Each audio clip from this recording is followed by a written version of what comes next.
The jungle was already awake long before the sun rose. Thick air hung low over the ground, heavy with heat, moisture, and the quiet tension of men who knew something was coming. It was early morning, July 21st, 1944, on the island of Guam.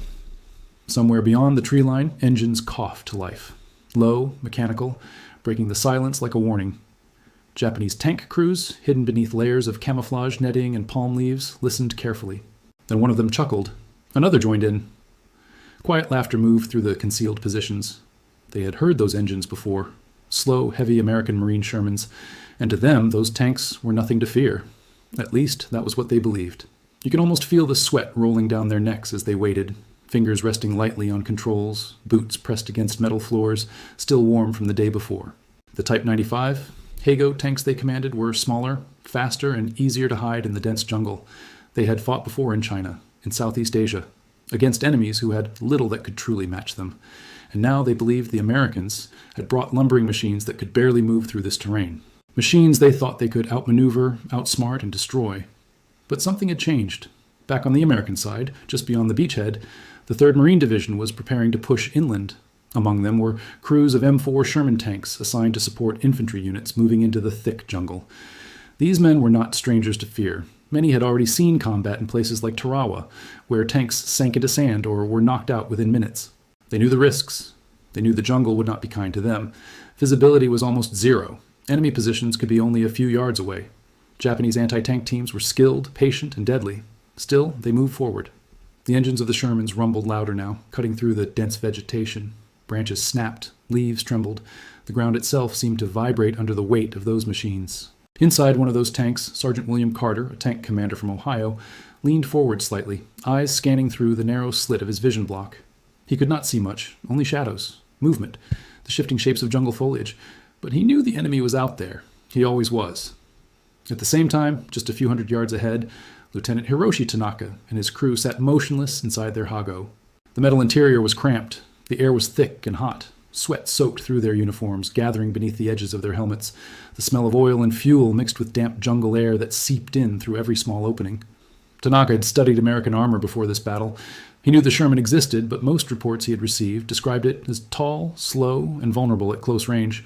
In theory, in a jungle like this, his smaller tank should have the advantage. That belief gave him confidence. But confidence in war can disappear in seconds. At around 700 hours, the first Sherman broke through a line of thick brush. Its turret turned slowly, scanning left and right.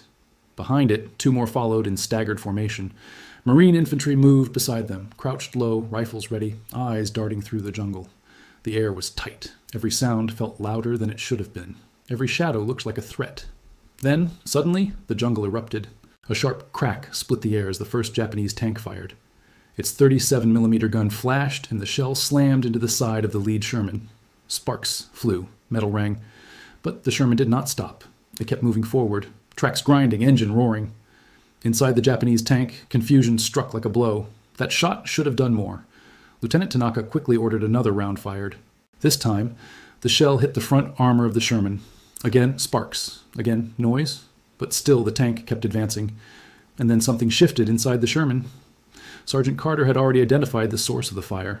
His gunner, Corporal James Reed, adjusted the aim of the 75mm main gun. The turret rotated smoothly.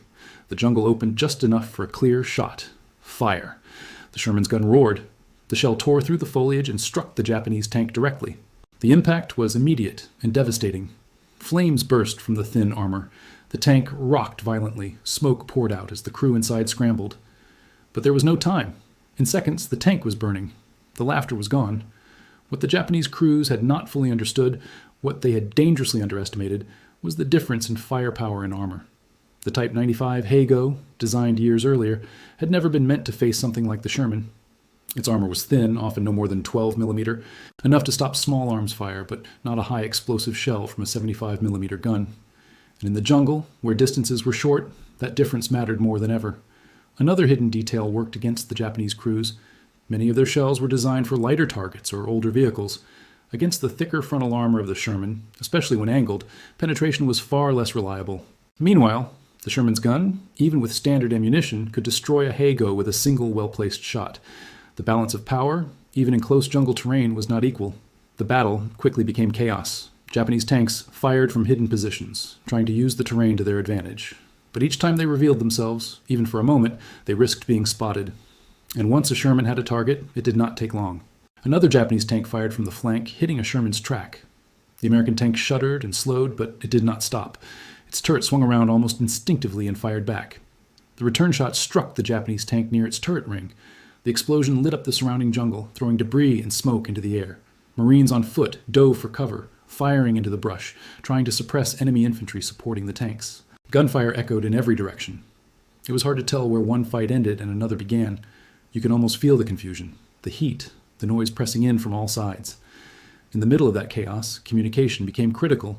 American tank crews relied on radio coordination, calling out suspected enemy positions and guiding one another through the limited visibility.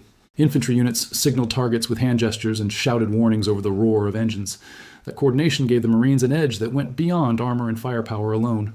Lieutenant Tanaka watched as another of his tanks was hit. Flames rose quickly, too quickly. His grip tightened. This was not how it was supposed to go. The Shermans were not slowing down. They were not easy targets. They were pushing forward methodically, returning fire with devastating effect. He ordered his crew to reposition and try to flank again. But movement in the jungle was slow.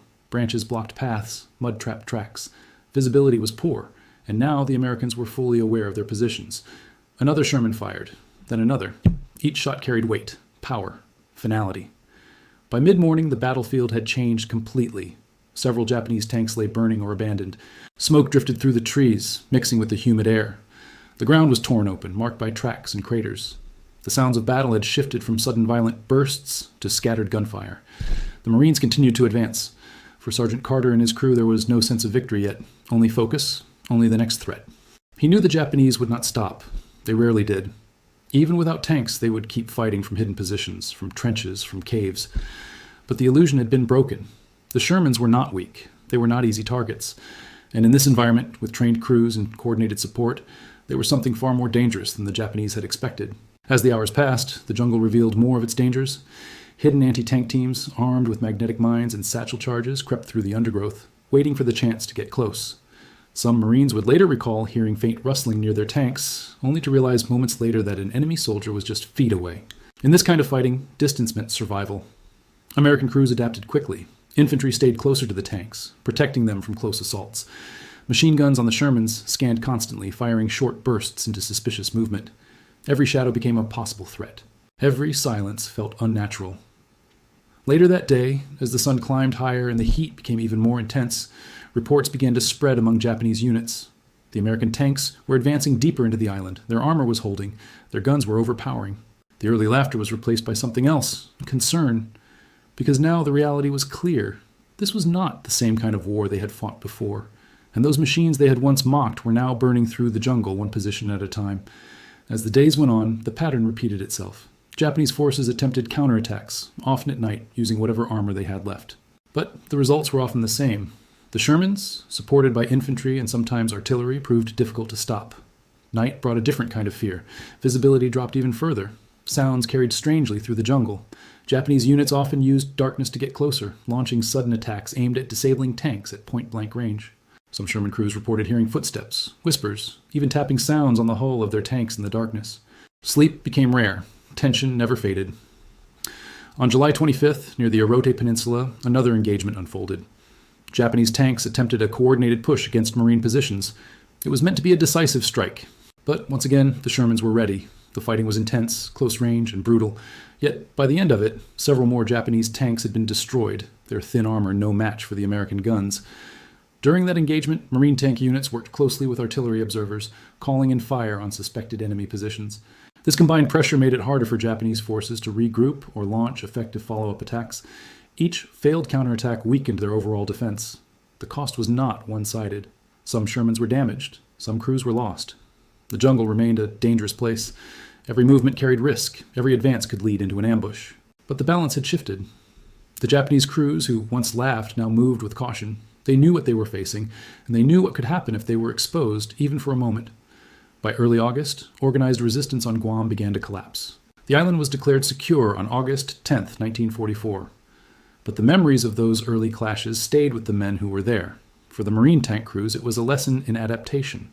They had learned how to use their machines in terrain that was never meant for tanks. They had learned to work closely with infantry, to rely on each other, to trust their training. For the Japanese crews, it was a harsh reminder that technology, when combined with coordination and experience, could change the outcome of a fight very quickly. And beyond Guam, these lessons would carry forward into future battles across the Pacific. Each island would bring new challenges, new terrain, new tactics. But one thing had become clear. Underestimate your enemy, even for a moment, and the cost could be everything. The jungle had not favored one side as much as they had hoped. And in the end, it was not laughter that echoed through the trees. It was the sound of burning steel.